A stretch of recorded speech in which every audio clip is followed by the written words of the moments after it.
प्यारे दोस्तों, आज हम आपको शरीफ भाई और उनके 7 साल की बच्ची के रोजे के बारे में हम आपको बताएंगे, जिसे सुनकर आपके रोंगटे खड़े हो जाएंगे और आपकी आंखों में आंसू आ जाएंगे।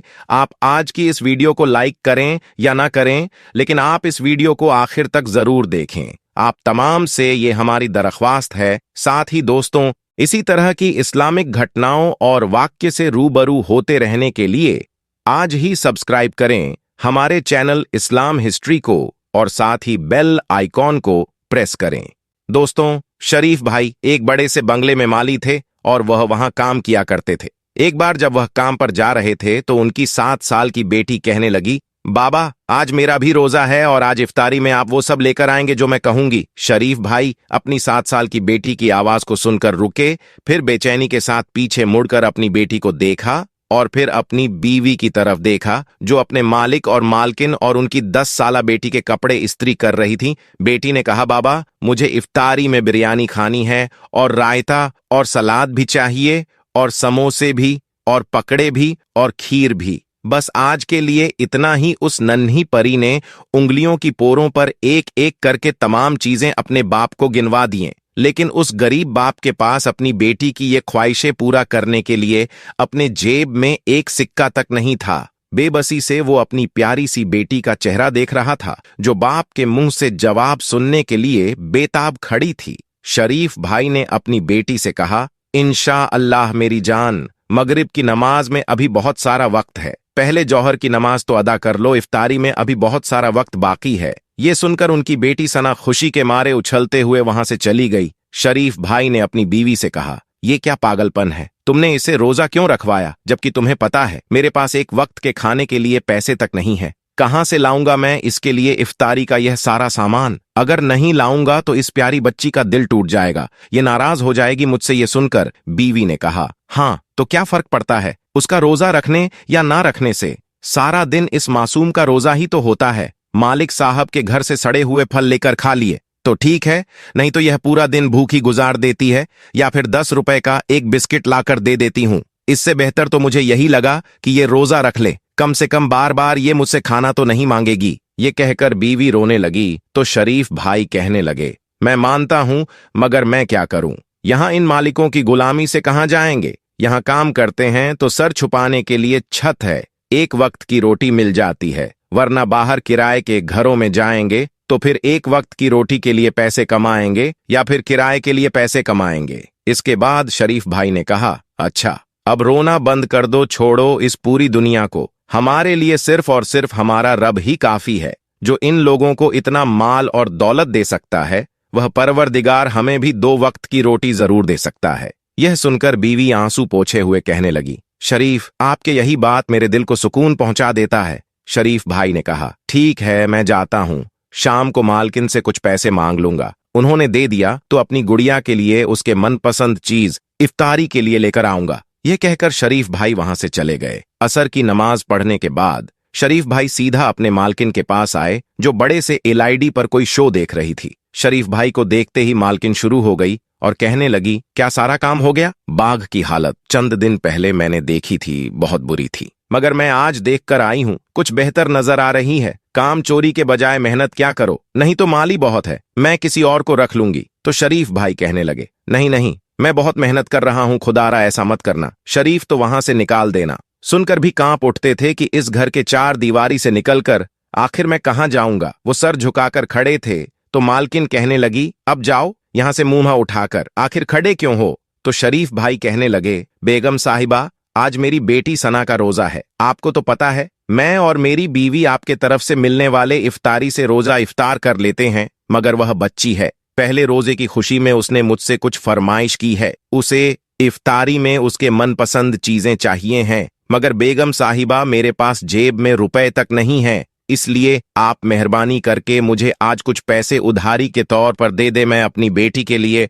अभी वह इतना कह ही रहा था, इतने में मालकिन उनके बात को दरमियान में काटते हुए कहने लगी, तुम एक काम क्यों नहीं करते? तुम यहाँ आकर हमारे बंगले में रह लो और हम तुम्हारे जगह सारे काम भी कर दिया करेंगे, और जो एक कमरा तुम्हें रहने के लिए दिया है ना, वहां रहने के लिए हम चले जाते हैं। अब की बार मालकिन के लहजे में बदतमीजी का भी असर था। वह कहने लगी, जब देखो इस काम के लिए पैसे चाहिए, उस काम के लिए पैसे चाहिए। अगर बेटी की इफ्तारी के लिए तुम्हारे पास पैसे नहीं थे तो उसे रोजा क्यों रखवाया? अभी उस बच्ची को पानी पिलवाकर उसका रोजा खुलवा दो, मगर बेटी को रोजा रखवाकर हम पर एहसान मत करो। उस दिन तुम्हें पैसे दिए थे तुम्हारी बेटी के इलाज के लिए, अब और उम्मीद मत करो और जाओ यहां से। शरीफ भाई आंखों में नमी लिए बाहर आ गए, जबकि मालकिन गुस्से में सर झिड़कती वापस सोफे पर बैठकर अपना शो देखने लगी। शरीफ भाई वहां से आने के बाद बेहद उदास थे, लेकिन उन्होंने अपनी बेटी को प्यार से समझाने की कोशिश की। बेटी ने कहा, बाबा आज मेरे लिए इफ्तारी में वह सब कुछ आप लेकर नहीं आएंगे जो मैंने आपसे कहा था। तो शरीफ भाई ने कहा, मेरी बेटी हम सादगी के साथ इफ्तारी करेंगे जैसे हमारे प्यारे नबी हजरत मोहम्मद सल्लल्लाहु अलैहि वसल्लम किया करते थे। प्यारे नबी सल्लल्लाहु अलैहि वसल्लम का नाम सुनते ही बेटी की आंखें खुशी और तजासु से चमक उठी। बेटी बोली, बाबा क्या सच में हमारे प्यारे नबी सल्लल्लाहु अलैहि वसल्लम सादगी के साथ रोजा इफ्तार किया करते थे? आप मुझे बताएं कि वह इफ्तार में क्या क्या खाया करते थे। बेटी की चेहरे की चमक को देखकर मां भी मुस्कुराने लगी। शरीफ भाई ने अपनी बेटी से कहा, मेरी बेटी, हमारे प्यारे नबी हजरत मोहम्मद सल्लल्लाहु अलैहि वसल्लम सादगी के साथ सहरी और इफ्तारी किया करते थे। खाने में उसकी पसंदीदा चीज खजूर थी। इनके अलावा उसको जो मिल जाता था अल्लाह का लाखों शुक्र अदा करके बाखुशी वो खा लेते थे। बल्कि कई मर्तबा तो हमारे प्यारे नबी सल्लल्लाहु अलैहि वसल्लम बिना सहरी के भी रोजा रखते और इफ्तारी में सिर्फ खजूर खा लेते थे और कई बार भूखे रह जाते थे, लेकिन कभी भी नाशुक्री नहीं करते थे, बल्कि हर वक्त अल्लाह का शुक्र अदा करते रहते थे। बाप की बातें सुनते हुए बेटी सना मुस्कुरा रही थी। वो कहने लगी, ठीक है बाबा, मैं भी आज सादगी के साथ रोजा इफ्तार करूंगी और अल्लाह का शुक्र भी अदा करूंगी। शरीफ भाई ने उसकी बातें सुनते हुए गहरी सांस ली और झुककर अपनी लाडली बेटी का माथा चूम लिया। दोस्तों, शरीफ भाई ने अपनी बेटी को समझा दिया कि हम सादगी के साथ रोजा इफ्तार करेंगे और बेटी मान गई। शरीफ भाई की बीवी, जिनका नाम सलमा था, वह भी यह सारे बातें सुनकर मुस्कुराने लगी और उठकर खड़ी हुई, क्योंकि उन्हें घर के मालकिन के साथ इफ्तारी तैयार करने में मदद करनी थी। सलमा ने मालकिन से कहा, बेगम साहिबा, आज बहुत गर्मी है, लाए मुझे दे दे आज खाना, मैं बना देती हूँ। वह कहने लगी, नहीं, मैं खुद कर लूंगी, बड़ी मेहरबानी तुम्हारी। दरअसल तुमसे पहले जो मेरी काम वाली थी ना, मैं खाना भी उसी से बनवा लेती थी, मगर फिर कुछ वक्त के बाद किचन से उसने चोरी करना शुरू कर दिया था। कभी सालन चुराकर डब्बे में भरकर ले जाती, कभी फ्रिज से गोश्त वगैरह चुरा लेती थी और कभी मसाले के डब्बे से मसाले चुराकर ले जाती थी। बस मैंने फिर उसे काम से निकाल दिया और उस दिन के बाद मैं किसी पर भी भरोसा नहीं करती हूँ। घर का खाना मैं खुद ही बना लेती हूँ। सलमा उसकी बात अच्छी से समझ गई और उसे उसकी हालत पर छोड़कर वहां से चली आई। बिरयानी बनाते बनाते अचानक मालकिन का मोबाइल बजा और वह जो बिरयानी को दम पर रखने वाली थी उसे वैसा का वैसा छोड़कर मोबाइल पर बात करते हुए किचन से निकलकर बाहर चली गई। यहां से वहां टहलते हुए मोबाइल पर बातें करने लगी।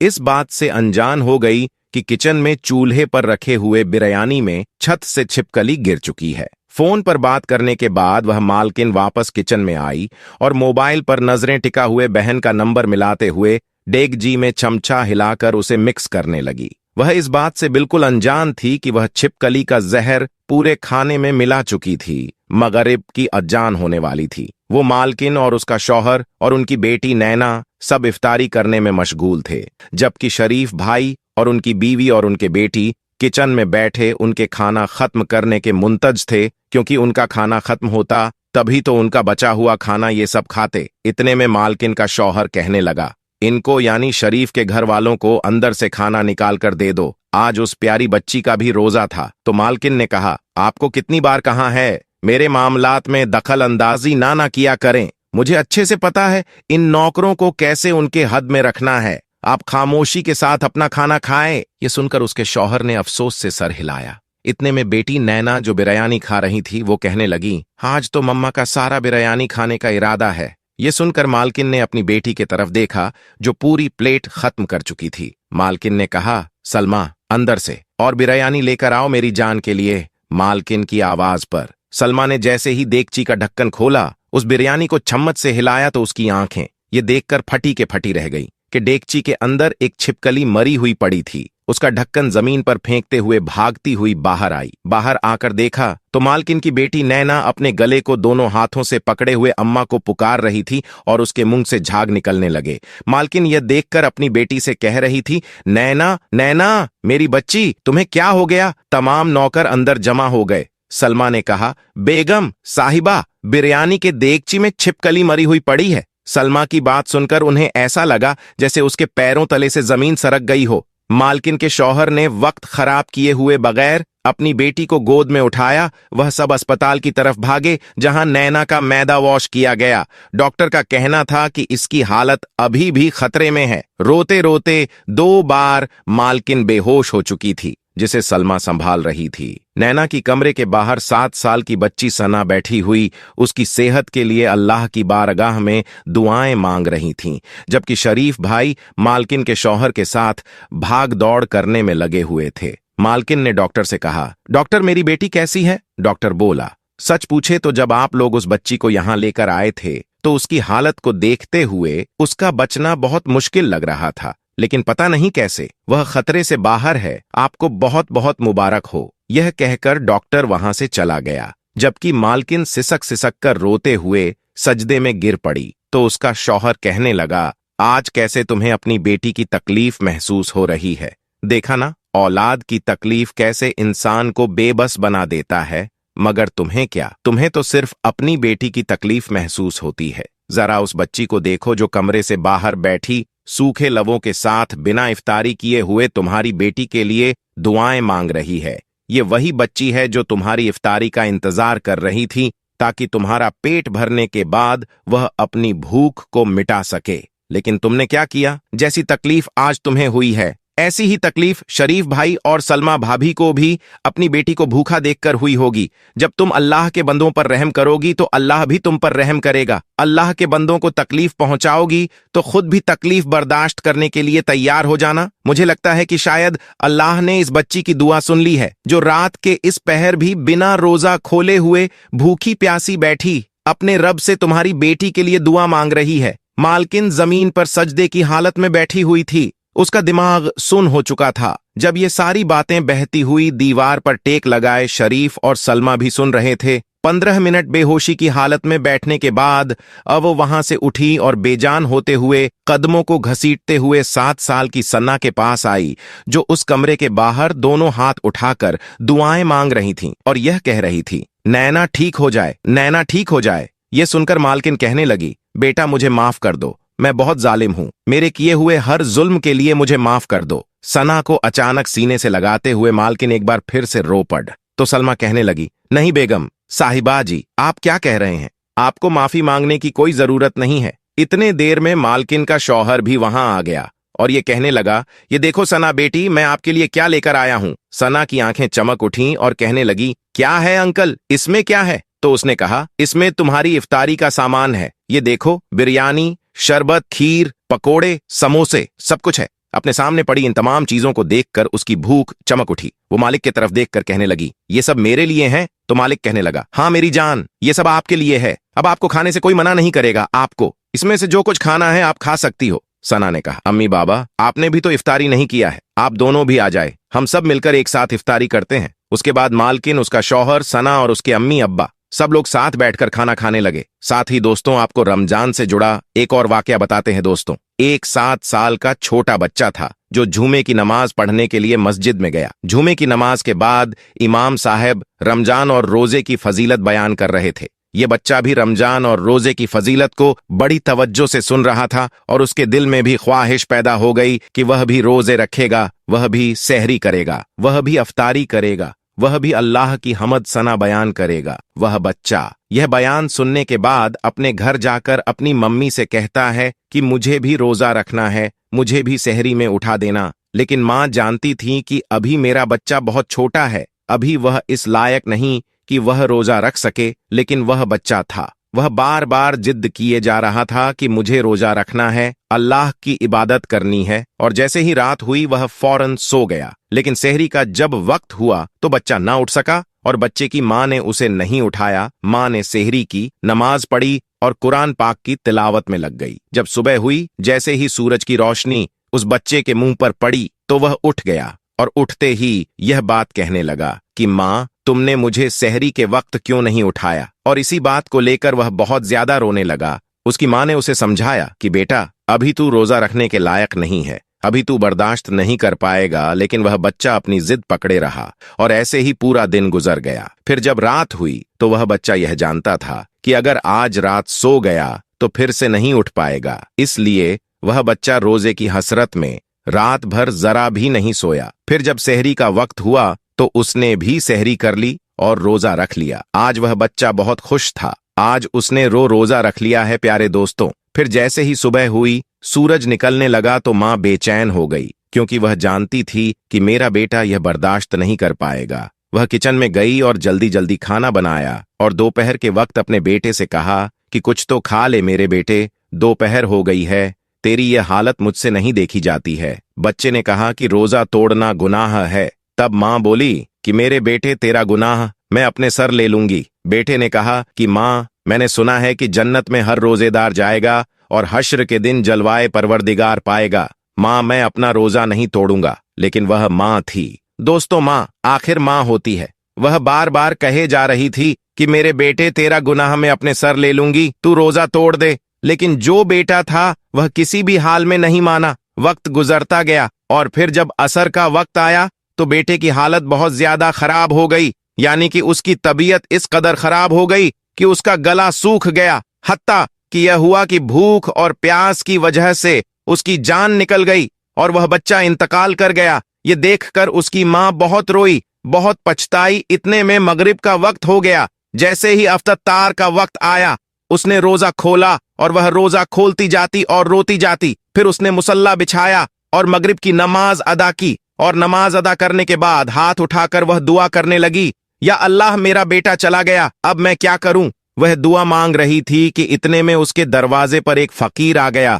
उसने कहा कि घर में कोई है, मैं रोजेदार हूं, मुझे कुछ खाने को दे दो। जब उस औरत ने उस फकीर की आवाज सुनी तो उसने जो कुछ बनाया हुआ था सब उस फकीर को दे दिया। जब वह फकीर को देने गई तो उसकी आंखों में आंसू थे। उस फकीर ने कहा कि तुझे क्या हुआ है। तो उस औरत ने बताया कि मेरा 7 साल का बेटा था, उसने जिद करके रोजा रख लिया और भूख की वजह से असर के वक्त उसकी जान निकल गई। दोस्तों, तो वह फकीर घर के अंदर आया और उस बेटे के सिरहाने खड़ा होकर बोला कि उठ, खुदा का नाम लेकर ए नन्हे रोजेदार। जैसे ही उसने यह अल्फाज बोले, इतने में क्या हुआ कि वह बच्चा जो मर चुका था, वह नन्हा रोजेदार फिर से जिंदा हो गया और अल्लाह पाक का नाम लेता हुआ उठ खड़ा हुआ। दोस्तों, यह बहुत बड़ा करिश्मा है। एक नन्हा रोजेदार जो मर चुका था, वह अल्लाह का नाम लेते हुए फिर से जिंदा हो गया। तो दोस्तों, आज की वीडियो में बस इतना ही। उम्मीद करते हैं कि आज की हमारी वीडियो आपको जरूर पसंद आई होगी। आज के इस वीडियो के जरिए